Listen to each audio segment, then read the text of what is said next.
Alhamdulillahirabbil alamin wa bihi nasta'inu ala umuri dunya waddin wassalatu wassalamu ala khatamil mursalin sayyidina wa maulana Muhammadin wa ala alihi wa sahbihi ajma'in. Asyhadu an la ilaha illallah wahdahu la syarikalah wa asyhadu anna Muhammadan abduhu wa rasuluh. Allahumma salli wa sallim wa barik ala sayyidina Muhammad wa ala alihi wa ashabihi wa man tabi'ahum bi ihsanin ila yaumiddin. Qala Allah ta'ala fi kitabil karim, a'udzu billahi minasyaitonir rajim, bismillahirrahmanirrahim. Wal 'asri innal insana lafi khusrin illa alladziina amanu wa 'amilus shalihat wa tawassaw bil haqq wa tawassaw bis sabr. Sadaqallahu lazim, sadaqa Rasulullah amin. Bapak-bapak, ibu-ibu, saudara-saudara jemaah Masjid Nurus Sa'adah yang dirahmati Allah Subhanahu wa taala, mengawali pertemuan kita di pagi yang berbahagia ini, kita persembahkan puji dan syukur kehadirat Allah Subhanahu wa taala atas nikmat kesempatan kesehatan dan nikmat kemauan sehingga kita bisa berkumpul kembali di masjid kita yang mulia ini. Dari awal kita mandi, setelah mandi kita berpakaian, kita langsung menuju ke Masjid Nurus Sa'adah. Ketika kita masuk, mengucap doa masuk masjid. Apa doa masuk masjid ini? Allahumma aftahli abwaaba rahmatik. Mengucap kalau tadi ya? Alhamdulillah. Setelah itu kita sholat sunat tahiyatul masjid. Setelah salat sunat tahiyatul masjid, kita sebelum salat sunat tahiyatul masjid kita harus berniat dulu, iktikaf dulu. Ya, niat iktikaf. Bagaimana niat iktikafnya? Nawaitu iktikafa fi hadzal masjidi ma dumtu bihi lillahi ta'ala. Sengaja aku beriktikaf selama dalam masjid ikhlas karena Allah. Kemudian kita salat sunat tahiyatul masjid, kemudian kita salat mendengar bacaan Al-Quran. Setelah itu azan. Setelah azan kita sholat sunat qabliyah subuh. Apa makna sholat sunat qabliyah subuh? Kata Rasulullah, barang sama-sama sholat subuh berarti dia mendapatkan, nah hebat, berarti dunia beserta isinya. Kemudian kita sholat subuh berjamaah. Nah tadi aku di tengah-tengah dari kelupaan. Apa ini dah langsung sujud kembali. Ialah malah tua ni kadang-kadang galak. Hah? Masih muda. Oh. Ya, tanya kau usin ya.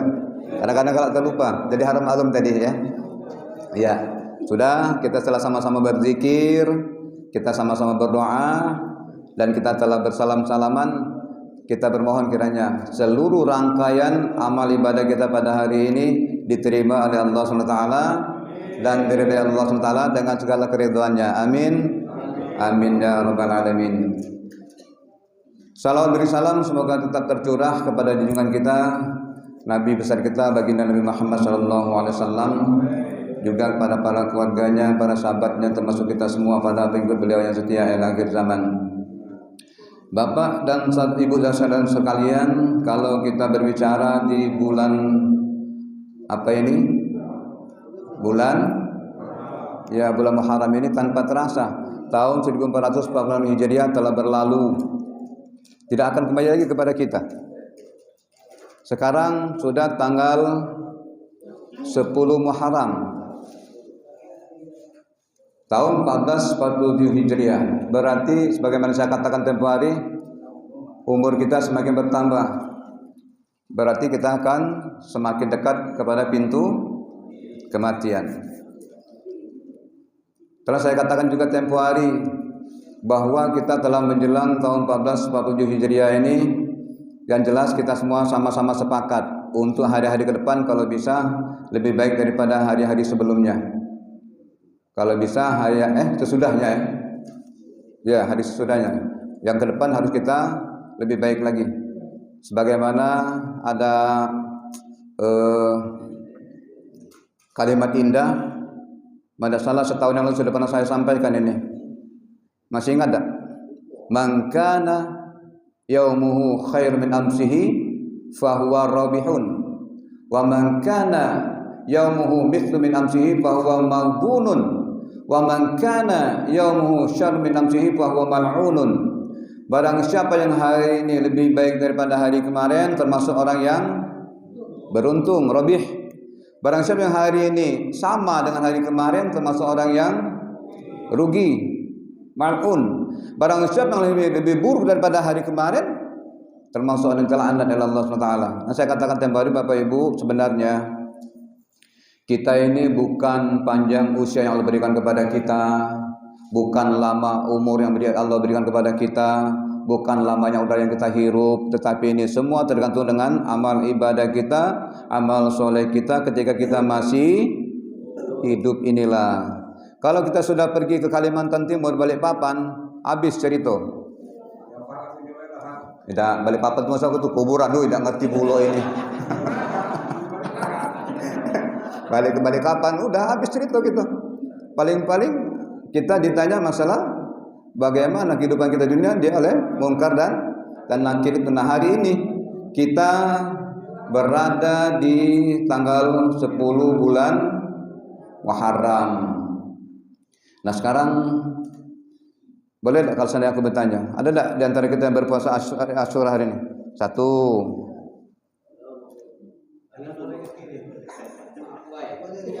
Oh, cuma Siko ya. Termasuk. Nah, Kak Yusin 2. Alhamdulillah, berarti ada yang mewakili hari ini melaksanakan puasa Asyura. Kenapa puasa Asyura? Menunjukkan bahwa puasa Asyura ini dalilnya apa? Utamanya sangat besar, ya. Ngapa? Sebagai sarana pengampunan dosa-dosa kecil kita selama setahun yang lalu. Dosa kecil, ya, bukan dosa besar, dosa kecil yang kita lakukan. Tentu saja ini tidak berlaku untuk dosa-dosa yang besar. Para ulama sudah mengatakan. Sekarang kita bertanya bagi kita, apa sih manfaat masalah puasa Asyura ini? Sebagai pembersihan rohani kita, sebagai pembersihan rohani kita. Kenapa? Dalam doa sering kita minta Allah maghfir. Apa? Kita minta ampunan kepada Allah SWT. Untuk apa? Inilah, dalam hati kita ini ada yang namanya qalbun. Kalau bisa qalbun itu kita mintakan menjadi qalbun yang salim. Apa qalbun yang salim? Hati yang bersih, hati yang suci, dan merupakan sarana kita untuk bertobat terhadap dosa-dosa yang kecil yang pernah kita lakukan di tahun-tahun yang lalu. Kenapa? Karena puasa Asyura ini kalau kita berkaca dengan sejarahnya, bahwa puasa Asyura ini memiliki kelebihan. Saya katakan tadi, 1 tahun dosa kita yang lalu diampuni oleh Allah SWT dengan catatan dosa yang kecil, ya, bukan dosa besar. Malaikat akan memberi pahala kepada kita. Allah memberikan pahala kepada kita itu kalau diibaratkan seperti 10.000 malaikat. Alhamdulillah banyak. Barang siapa berpuasa pada hari Asyura, maka Allah akan mendapatkan ganjaran pahala sebanyak 10.000 malaikat yang akan menjaga kita. Wah, ini hadis yang mengatakan seperti itu, bukan saya. Kalau aku ngeri mengatakan macam itu. Kalau kita mengatakan hadis, dan Buya Yahya juga pernah mengatakan bahwa mengerjakan puasa Asyura ini hukumnya adalah sunnah. Ada yang mengatakan boleh tak Pak Ustaz puasa di tanggal 9 dan 10? Boleh, lebih bagus. Hari 9 puasa Tasu'a, hari ini puasa Asyura. Bagaimana kalau seandainya kemarin Tasu'anya tinggal lupa, hari cuma Asyura be? Lanjutkan besok dengan tanggal 11-nya, tidak apa-apa.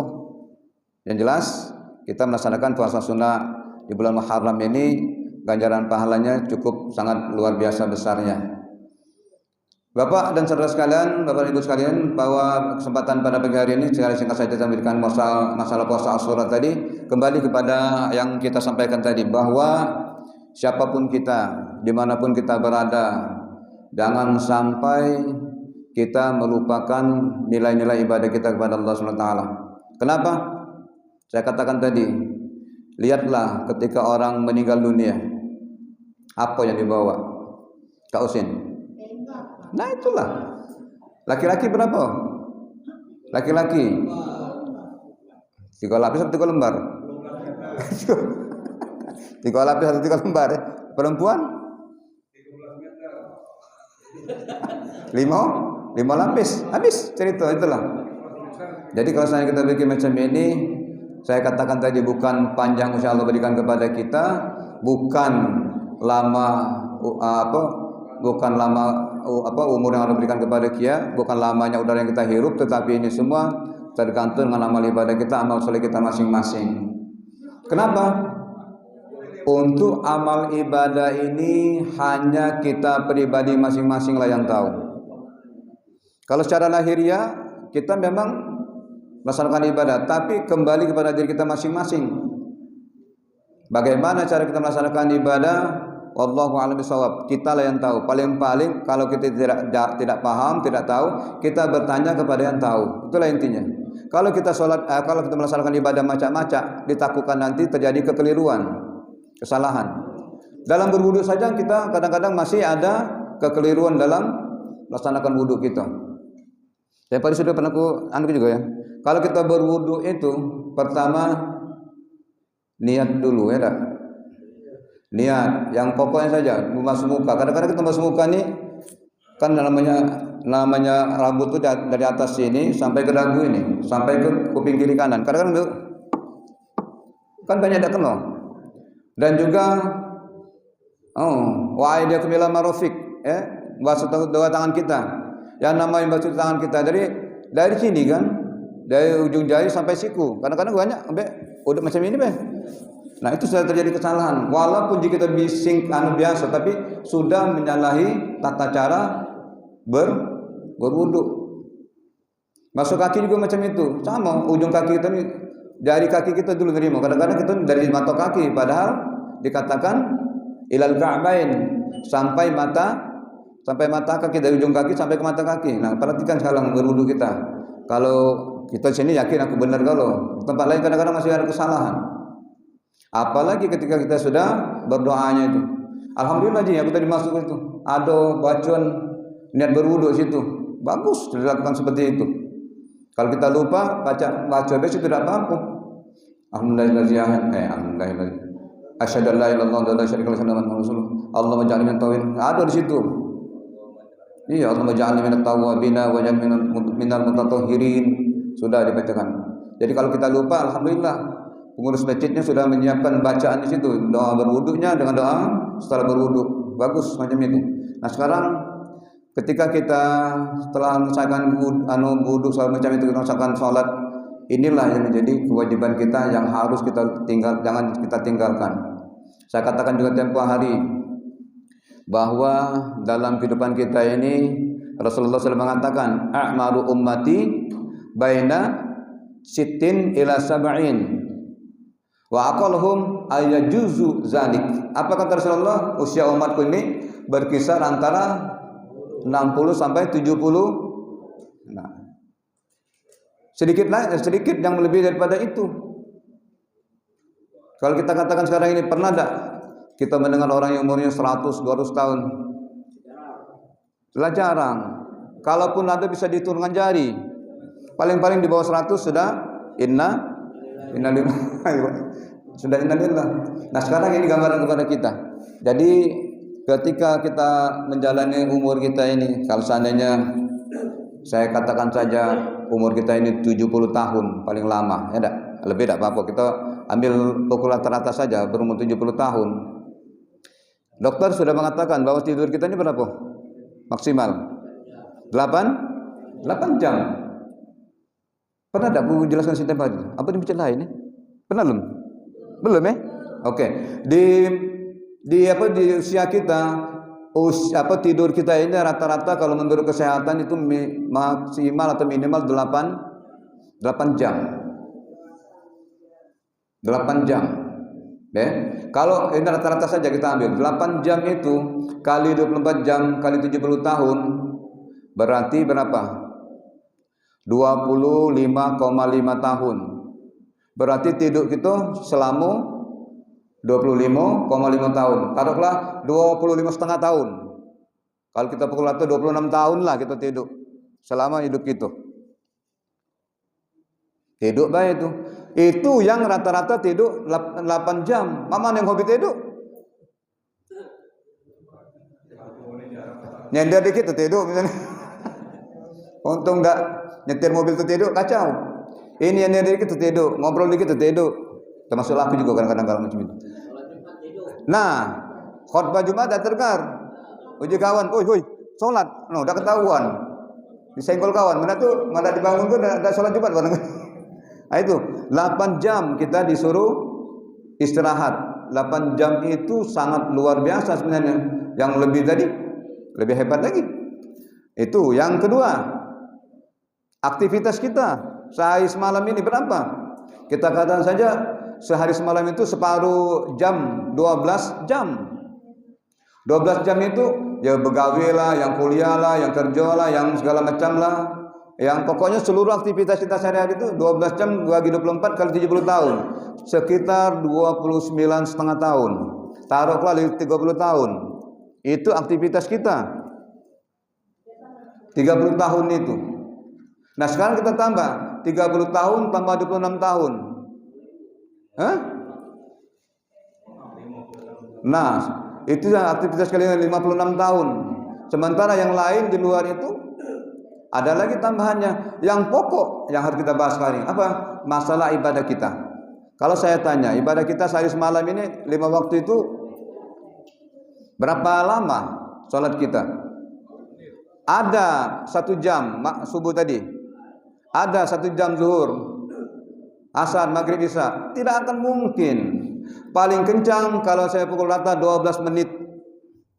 12 menit itu kali 5 berapa? 60 menit.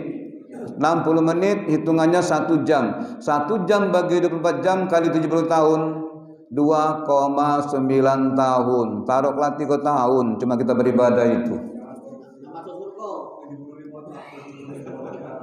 Itulah. Hah? 1 jam bagi 24 kali 70 tahun umur kita yang ngado, dinjuk. Kita umpamakan 12. Kita tuh 12. Supaya mudah masa betul. 12 itu kan sudah kelebihan sebenarnya. Mamanya sholat Allahu Akbar, Allahu Akbar, Allahu Akbar. Tidak nyampe 5 menit barangkali. Nah, itu pukul rata saja 12 menit, 1 jam 5 waktu kita berarti 60 menit cuma. Bagi 24 jam kalau umur kita yang ada 70 tahun, 2,9 tahun. Taruhlah sekitar 3 tahun kita cuma beribadah. Nah, yang sisa lebihnya itu tambahkan 30 tahun tambah 29 tahun tambah 3 tahun. Sisanya mungkin itulah yang kita katakan dengan ibadah sunnah kita yang lain. Perbandingkanlah dengan ibadah kita, dengan aktivitas kita, dengan tidur kita. Yang mana lebih besar? Tadi aja kamu Kak, asa mati. Nah, itulah gambaran kita. Itu sholat itu dihitung dari umur 10 tahun sampai plus 1 hari. Kenapa? Murru as-sabiyyu bis-shalah iza balagha sab'a sinin wa iza balagha 10 sinin fadribu alaihi. Orang tua, ajari didik anakmu apabila berumur 7 tahun untuk belajar ibadah salat, dan apabila dia berumur 10 tahun dia masang salat, pukul dalam arti kata pendidikan. Kamu bawa rotan, bawa kayu pang, kamu gebuk ke pinggang yang patah, itu tulisan saronya. Iya, pacak mati itu buang untuk. Ini maksud pukul di situ pendidikan. Ayo anak-anak salat nak. Jangan pula kita nyuruh salat, anak salat kita tidak. Uji anak muda jawab, lemak bebak. Nyuruh aku salat juga tidak. Apa mentah kita depan anak kalau macam itu. Tapi kalau kita gandeng, tidak. Ayo nak kita ke masjid. Ayo kita ke musola nak. Ada yang ngomong, Pak Ustaz, budaknya saya di masjid nak main-main baik. Oh, namanya budak kecil. Tidak apa-apa, kita arahkan. Jangan. Aku ingat ya teman dulu. Ya Allah. Aku ingat Agus Pak RT dulu diuntal ke beliau. Ingatnya aku dulu. Kayak itu cara lama ya. Ini cara baru, kita pakai cara baru. Ya. Kita berikan pengarahan kepada anak. Tidak apa-apa dia main. Sudah main kakek, banyak nak kita sholat dia main tidak apa-apa. Jangan ributnya nak, jangan ributnya. Jadi lah macam itu. Hui, kita sholat ke masjid lagi kan? No, jadi budak apa macam itu? Ayo, masjid apa penjara? Nah, lah salah pula kakek kita.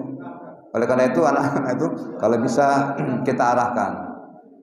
Nah, saya katakan tadi Bapak dan saudara sekalian, Ibu sekalian, umur kita yang sholat 29 katakanlah 3 tahun tadi itu dihitung umur dari 10 tahun 1 hari. Nah, sekarang Mak Mano yang baru ingat umur 45 tahun 50 tahun sholat itu nah. Nah, tapi alhamdulillah Mak Jika Husin masih ada kemauan. Nah, itu yang kita takutkan itu. Sudah, maaf ya. Ini sudah berumur tapi masih belum sadar. Masih belum terlihat untuk melaksanakan ibadah, untuk sholat. Nah, kita takutkan seperti itu. Macam kita di sini kan alhamdulillah. Syukur-syukur kakek. Ada lagi yang nambah. Jadi mesti gitu. Makanya sekarang kan Yahudi dengan Israel lagi perang itu. Orang Yahudi itu tentaranya ada yang pernah melirik katanya. Dilihatnya masjid masih kosong. Kalau masjid masih kosong berarti umat kiamat ini belum terjadi. Nah, berharap kalau terjadi sebenarnya kita ini baru satu yang terdengar di seluruh Indonesia ini, Masjid Jogokarian. Masjid Jogokarian. Itulah sholat subuhnya pecah sholat Jumat. Iyo. Nah, itulah. Sekarang ini sampai sekarang belum saya terdengar di masjid manapun yang menyamai Masjid Jogokarian itu. Dan hebatnya lagi jemaahnya ketika pulang, nah ada oleh-oleh, ada makan prasmanan, gitu. Siapa yang modal itu? Allahu alam. Tapi mereka tidak pernah menceritakan masalah dana. Cukup Allah yang tahu, kata beliau pengurusnya. Yang jelas uang kami halal. Allah lah yang memberikan kami. Wah, gitu nak niru itu. Gambaran kepada kita saja, ya. Jadi kalau seandainya kita berpikiran seperti itu, yalah, kalau bisa dengan sisa usia masya Allah berikan kepada kita ini, jangan sampai kita terlena dengan ibadah kita, sholat kita. Kalau bisa dimanapun kita berada, dalam keadaan bagaimanapun juga, ketika terdengar panggilan hayya 'alas shalah, bermotor stop dulu, bermobil minggir dulu. Sebenarnya kalau kita memang ada niat untuk sholat, kadang-kadang kita kalau mundur waktu, pernah aku katakan kembali kan, kalimat-kalimat maaf itu, maaf dan ya kini subuh kesiangan. Kalau kesiangan tidak apa-apa, asal tertidur, bangun sholat subuh jam 6 tidak apa-apa. Memang kalau tertidur, jangan jam 4 agak sebentar lagi ya, setengah 5 agak sebentar lagi, baru jam 5, belum azan. Nah, itulah ngeles itu namanya. Tapi kalau memang betul-betul tertidur, terkenyat, terbangun jam 7, lakukanlah sholat subuh, tidak apa-apa. Kalau memang kalau pura-pura tidur lain urusan. Zuhur kerepotan alasannya.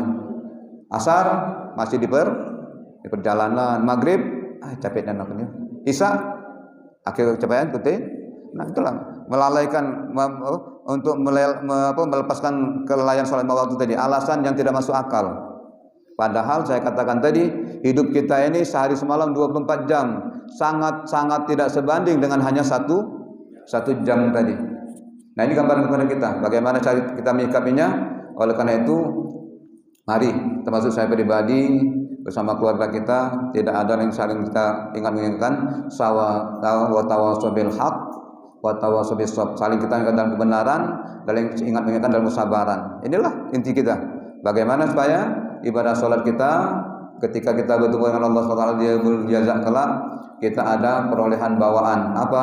Nilai ibadah kita, nilai sholat kita, nilai puasa kita, kalaupun yang sudah haji, ibadah haji kita, dan ibadah-ibadah lainnya. Itulah yang bisa kita persembahkan. Yang namanya harta, pangkat, jabatan, kedudukan semuanya titipan, tidak akan abadi. Yang bagus itu kalau kita sedekahkan, kalau kita infakkan kepada jalan Allah Subhanahu wa taala. Jadi Bapak Ibu, akhir daripada tausiah singkat pada pagi hari ini, mari saya mengajak termasuk pribadi kita untuk tetap mengingatkan diri kita, jangan sampai kita lalai dengan nilai ibadah kita. Yang paling pokok nilai 5 waktu kita, salat 5 waktu kita jangan sampai kita tinggalkan. Kita tambah dengan salat-salat yang lain. Mungkin tahajud pagi hari kita lanjutkan salat sunat duha. Mungkin antara ba'da maghrib dan isya itu kita melaksanakan salat sunat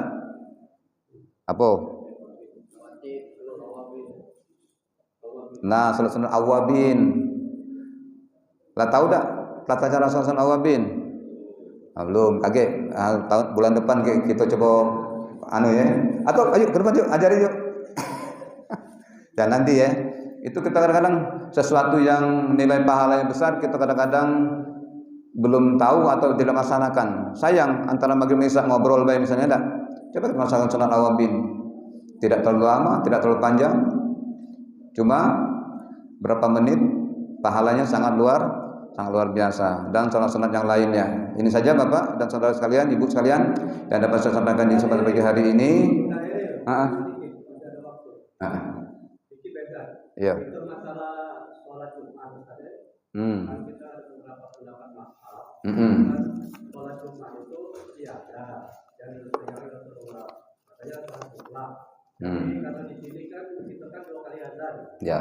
Kan tepat waktu azan, waktu yang masuk sholat kita azan pertama. Itu mengajarkan ada yang qobliyah, ada yang qobliyah Jumat, ada yang sholat Islah.